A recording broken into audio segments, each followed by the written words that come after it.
नमस्ते दोस्तों, मैं doctor Ramesh Dakaria, consultant joint replacement and arthroscopy surgeon, Utkarsh hospital, Kota.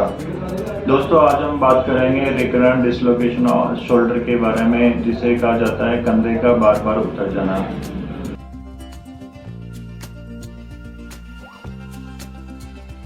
तो मैं ये कहना चाहूँगा कि अगर आपका कंधा बार बार उतरता है तो इसको नज़रअंदाज नहीं करें और आप एक स्पेशलिस्ट डॉक्टर को ज़रूर दिखाएं जो शोल्डर आर्थ्रोस्कोपी सर्जरी में एक्सपर्ट हो, और इसको आप बिल्कुल नज़रअंदाज नहीं करें। इसके कारण आपको बहुत सारी तकलीफ हो सकती है। तो दोस्तों, जो अपना शोल्डर जॉइंट होता है वो बॉल एंड सॉकेट जॉइंट होता है, और इसके चारों ओर एक रिंग होती है जो फाइब्रोकार्टिलेज लेयर होती है, जिसे लेब्रम कहा जाता है। अगर आपके लेब्रम में 3 to 6 o'clock पोजीशन में कोई टियर हो गया है या वो फट गया है तो उसके कारण आपका कंधा उतर जाता है, और कंधा एक बार से ज़्यादा उतरता है तो उसको रिकरेंट डिसलोकेशन शोल्डर कहा जाता है। ये जनरली यंग पॉपुलेशन में अगर कंधा डिसलोकेट हुआ है तो इसके बार बार डिसलोकेट होने के चांस ज़्यादा होते हैं। आपका कंधा ड्राइविंग के टाइम पे डिसलोकेट हो सकता है, स्विमिंग के टाइम पे डिसलोकेट हो सकता है, या फिर आप कोई स्पोर्ट एक्टिविटी खेल रहे हैं तो उस टाइम पे भी डिसलोकेट हो सकता है। कंधे के डिसलोकेशन के दो मुख्य कारण होते हैं, या तो आपको कोई कंधे में चोट लगी है, या अगर आपकी कोई चोट नहीं लगी है तो उसको हम ट्रॉमेटिक डिसलोकेशंस बोलते हैं। तो इसमें क्या होता है कि जो आपके कंधे की मांसपेशियां होती हैं उनमें फ्लेक्सिबिलिटी ज़्यादा होती है, इसके कारण भी आपका कंधा उतर सकता है।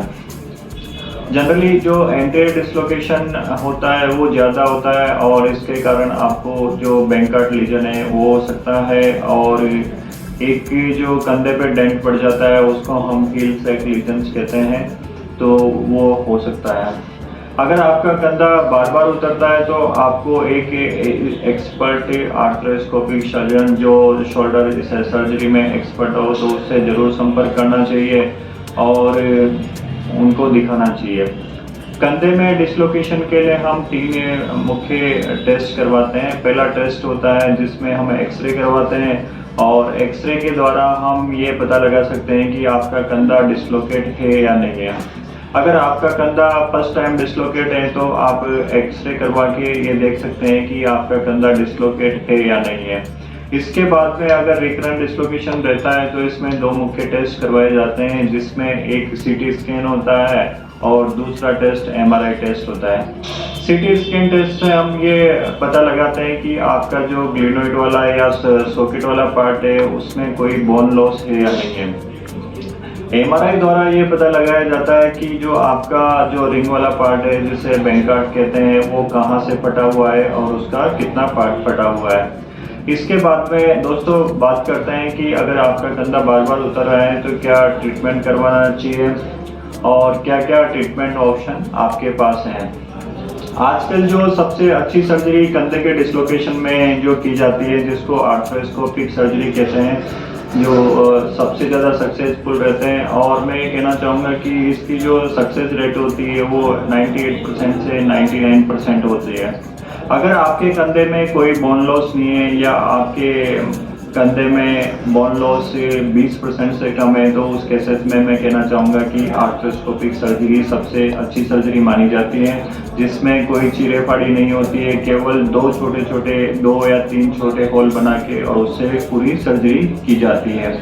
और इसमें जो रिंग्स का फटा हुआ पार्ट है उसको हम वापस अपनी जगह पे रिपेयर कर देते हैं, और स्पेशल टाइप के जो आजकल एंकर्स आते हैं जिसे हम लोग बोलते हैं पीक एंकर या बायो एब्जॉर्बेबल एंकर, तो ये कुछ समय बाद में नॉर्मल बोन में कन्वर्ट हो जाते हैं और किसी प्रकार का हार्डवेयर आपकी बोन में नहीं रहता है, और इसकी सक्सेस रेट भी बहुत अच्छी रह सकती है। बाद में आप सभी प्रकार की एक्टिविटी कर सकते हैं, स्पोर्ट्स खेल सकते हैं और हार्ड वर्क कर सकते हैं, सब चीज़ें कर सकते हैं। दोस्तों, आर्थ्रोस्कोपी सर्जरी में रिकवरी बहुत फास्ट होती है। लगभग आप 5 से 6 महीने बाद में सभी एक्टिविटी कर सकते हैं, और 8 से 9 महीने बाद में आप स्पोर्ट्स खेल सकते हैं। इसमें जो एक्सरसाइज होती है शोल्डर के लिए वो कम करनी पड़ती है और आपकी रिकवरी बहुत फास्ट होती है। अगर आपके बोन लॉस से 25% से ज़्यादा है तो इसमें जो ओपन सर्जरी की जाती है जिसे लटार जेट सर्जरी कहते हैं, उसके रिजल्ट्स भी बहुत अच्छे होते हैं और इसमें जो शोल्डर डिस्लोकेशन के दोबारा चांस ना के बराबर होते हैं।